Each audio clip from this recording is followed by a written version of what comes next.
My name is Sarah, and these days, I collaborate with my husband John at his family-run company. The enterprise, led by my father-in-law, Richard, is a small but inviting establishment employing about 6 individuals. Richard, a man of few words, seldom involves himself in the day-to-day operations of the company. Instead, John, poised to become the next president, works tirelessly, actively pursuing clients and securing new projects, demonstrating his dedication to the company's expansion. During significant projects, all the employees come together, creating a vibrant and enthusiastic atmosphere. I've been part of this spirited environment for the past 10 years, ever since I got married. However, my mother-in-law, Nancy, seems to harbor some discontent about my role.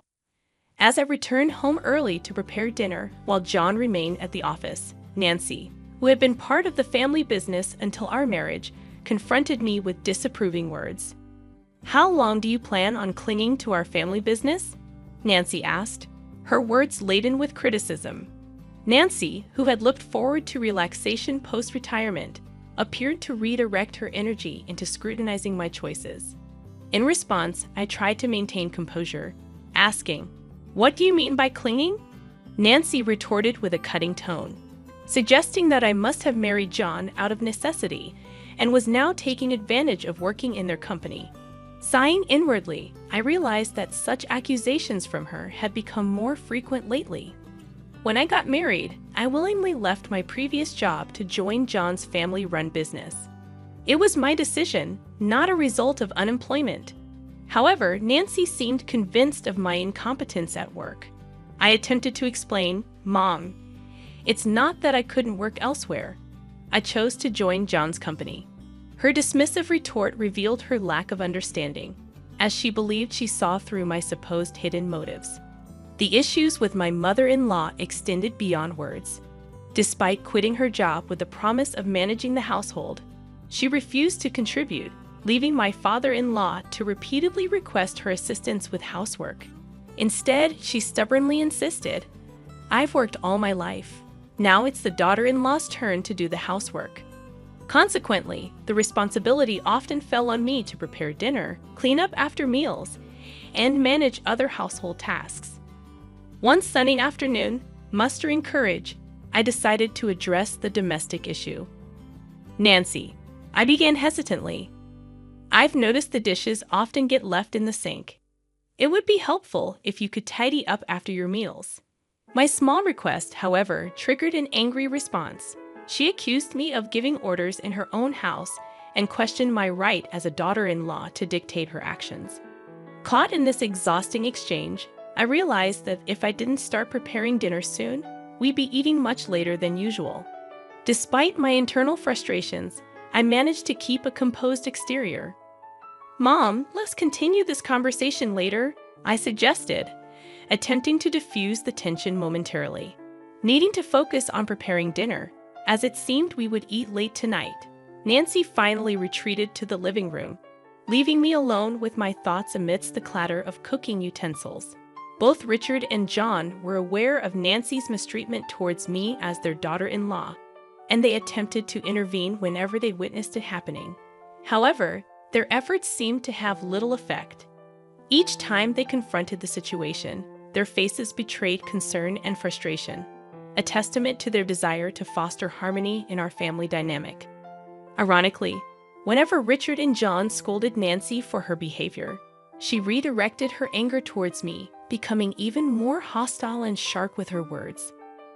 Her usually kind and gentle demeanor twisted with disdain, her tone cutting deeper than before. Though I had never experienced physical violence, the emotional toll of Nancy's words was significant. Richard and John's support had been my solace, allowing me to somewhat overlook Nancy's harsh words. Until one unimaginable morning. Just after I had finished cleaning up from breakfast and was preparing to leave for work amidst the morning rush, Nancy exclaimed, "Oh my, what a mess they trash here." And without warning, she doused my handbag with a bucket of water. I was stunned, a mixture of shock and anger rendering me speechless. "What are you doing, Nancy?"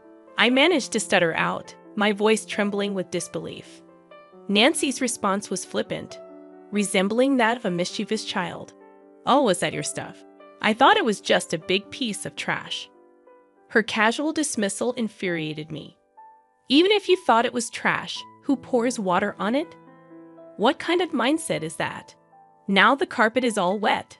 What about the vacuum cleaner?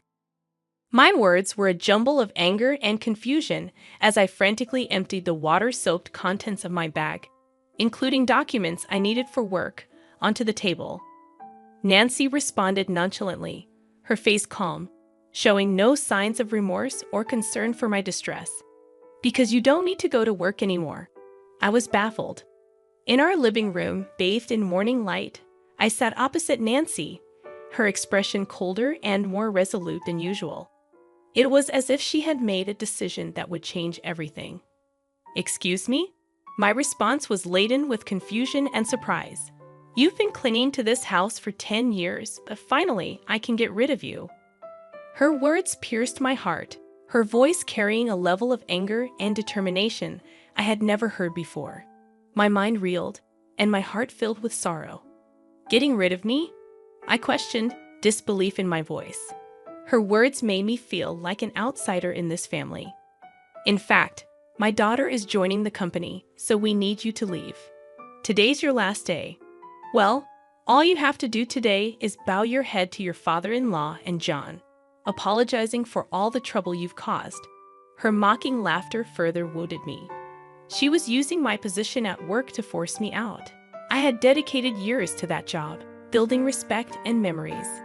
I was dumbfounded. My heart was filled with disbelief at her merciless decision.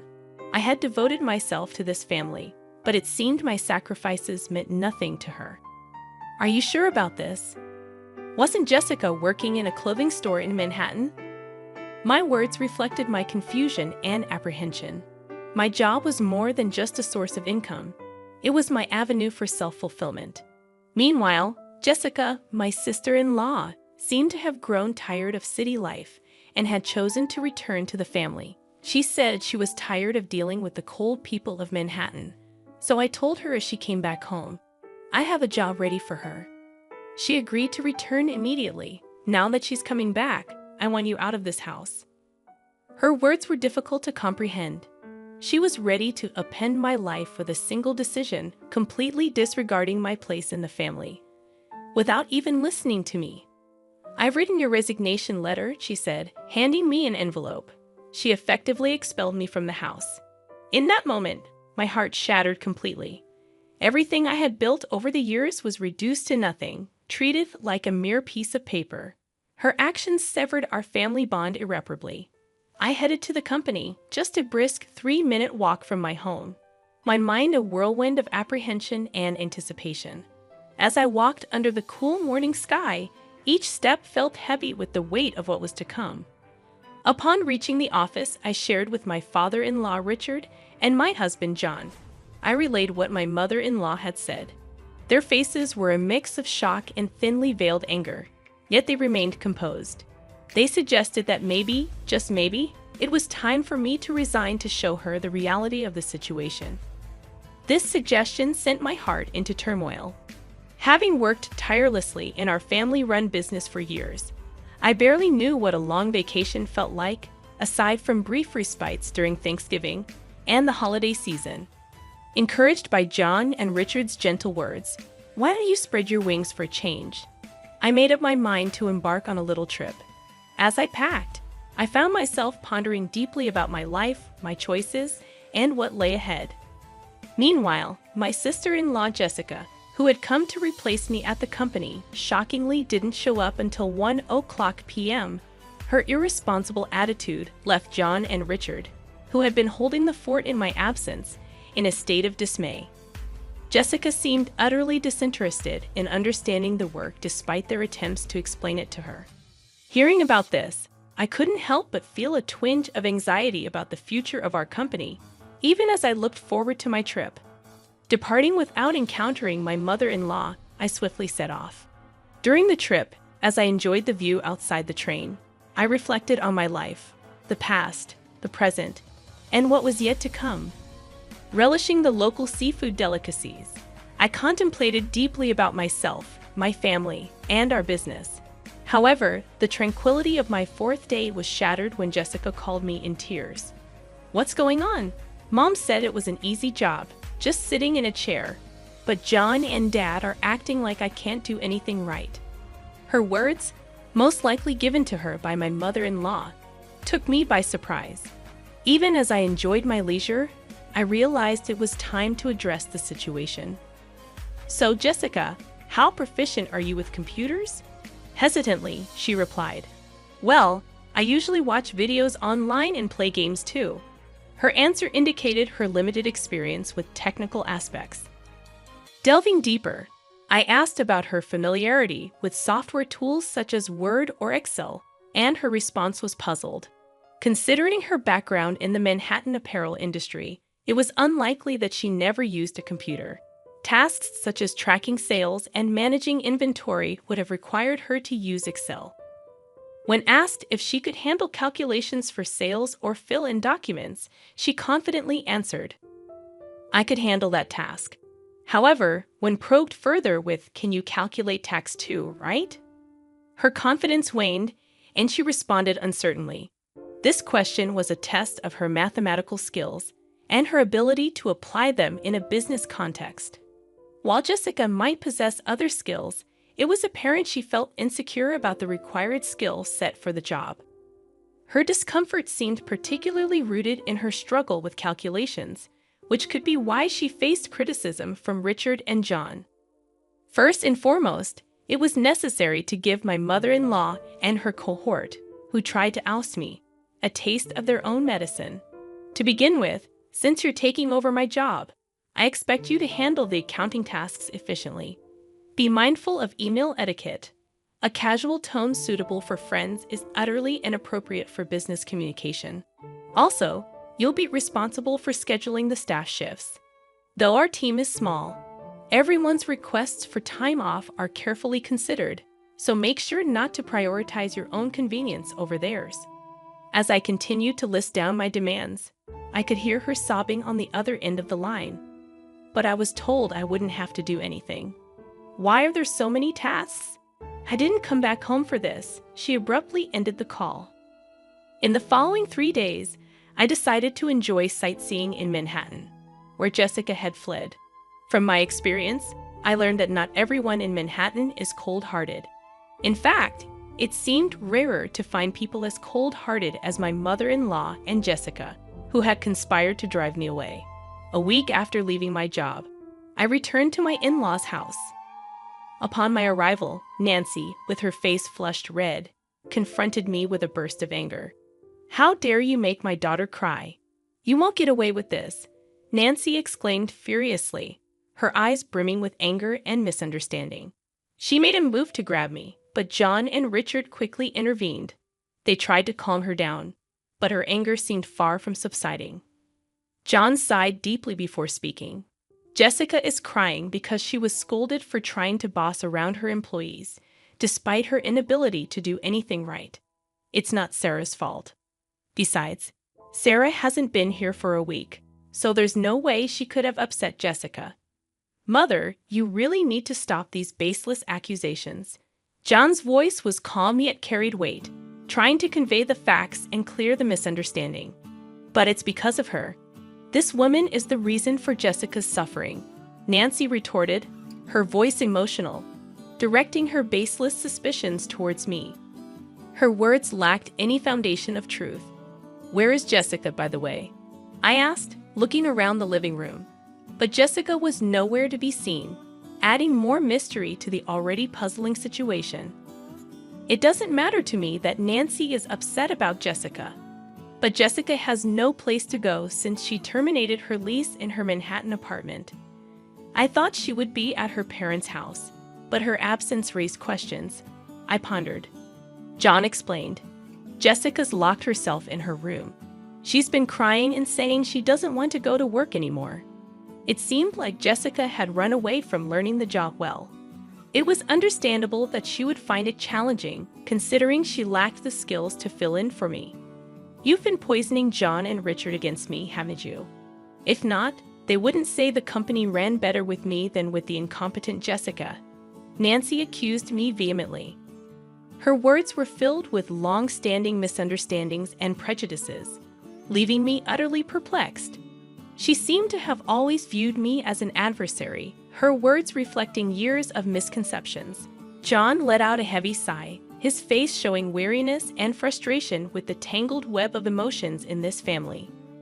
He had tried repeatedly to resolve the misunderstandings among family members, but his efforts seemed far from fruitful. "Mom," he began, trying once again to bring clarity to the situation. "I realize it might sound a bit unusual, but Sarah is truly exceptional at her work.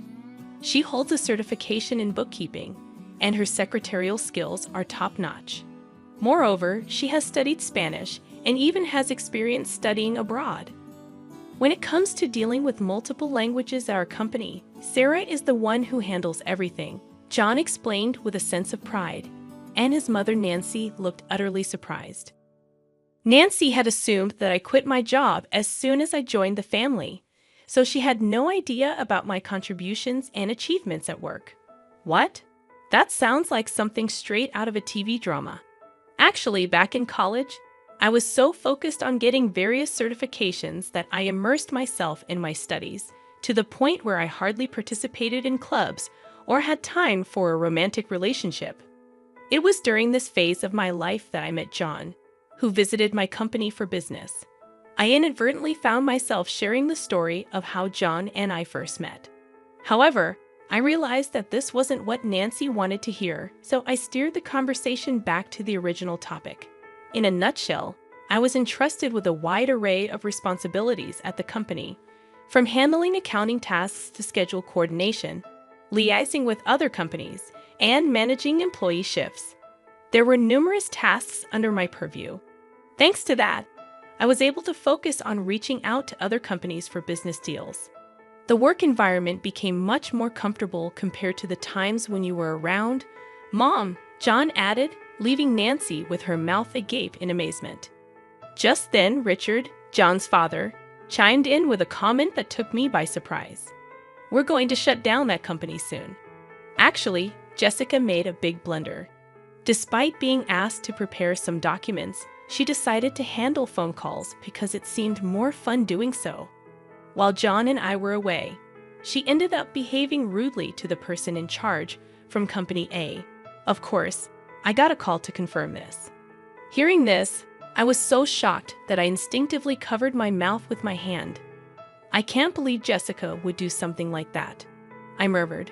Filled with disbelief, the thought that Jessica's actions might lead to the downfall of our company flashed through my mind, filling me with dread. However, as I wallowed in these anxious thoughts, the story took an unexpected turn. When I explained the situation, they suggested it might be time to end the family business. We had mentioned this before, right? About being absorbed by another company. The president of Company A stepped forward, saying he was interested. This was an unexpected yet long-hoped-for development. With a family-run business, there are limitations, and it's uncertain whether we could consistently acquire a stable customer base. That's why John had always been working hard in sales, trying to secure new clients. Being absorbed by a larger company could mean securing a steady customer base. The once uncertain future suddenly seemed to hold a glimmer of hope. However, this news brought relief only to me, John, and his father. John's mother suddenly opposed the idea, saying, "That's not acceptable. John must become the president. This company is ours, isn't it?" I was taken aback by this sudden change in the situation.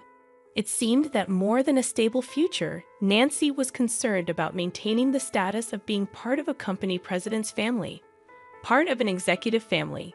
"And you're telling me he's not going to be the president anymore? Absolutely not acceptable," exclaimed Nancy passionately. This commotion piqued the interest of Jessica, who was upstairs in her room, leaving her to come down to the living room to see what was happening. In response to the chaos started by Nancy, Richard spoke up with a calm but final statement. "I am divorcing you, so either way, you will no longer be part of this executive family. Not only have you not changed your attitude towards my wife, but you also neglect household chores. To top it off, You spend your days out with young men instead of being home. I have no intention of supporting such a wife any longer." This was news to both me and John. We were so shocked that we could only stare at Sarah's father-in-law with wide eyes. It seemed he had planned to discuss divorce from the beginning, as he took out divorce papers and a photo of Nancy with a young man from the living room shelf, placing them on the table. "If you sign the divorce papers now and leave with your belongings, I won't demand alimony. I know getting any money from you would be futile anyway." So unfair. Divorce? How can you say that? Haven't I devoted myself to this house all these years? Have you done any proper housework in these last 10 years? Have you ever helped with the business? Does spending someone else's money on young men count as devotion to the house? It was the first time we saw Sarah's usually mild-mannered and reserved father-in-law this angry. Seeing this, Jessica, who had come down to the living room, was visibly trembling from the shock. "Jessica, you're part of this too. You came back home because you couldn't make it in Manhattan, and now you can't find a job but still act all high and mighty. In the end, you stopped working entirely. Whose escapism did you inherit? It's time for you to leave this house." Next, we saw Jessica's shock and resistance. She believed she was an important member of the family, but the reality was different. "Wait a minute, Dad. Mom might be a lost cause, but I'm your precious daughter, right?" The family conflict deepened as Jessica asserted her place, revealing her betrayal towards her mother. "Jessica, are you betraying Mom now?" Nancy was astounded, feeling betrayed by her daughter at the last moment. However, as the two started to create a commotion, he sternly silenced them with a shout. "If I just kick you out, it will cause trouble for everyone, so I've asked an acquaintance to take you in. They'll be here soon to pick you up. Get your minimum belongings ready." Left with no choice but to obey, Nancy began packing her belongings with Jessica. After writing the divorce notice, then an acquaintance of the stepfather arrived to take Nancy and Jessica away. The person who came to pick them up was running a factory with dormitories, and it seemed they would be working there. John, Richard, and I talked to the employees about the company being absorbed and prepared for the busy days ahead for our future. Finally, I found out I was pregnant at that time. When I told the president of Company A, he was delighted and promised to send someone to replace me, which was a huge relief. Currently, John and Richard are working even harder for the sake of our upcoming child.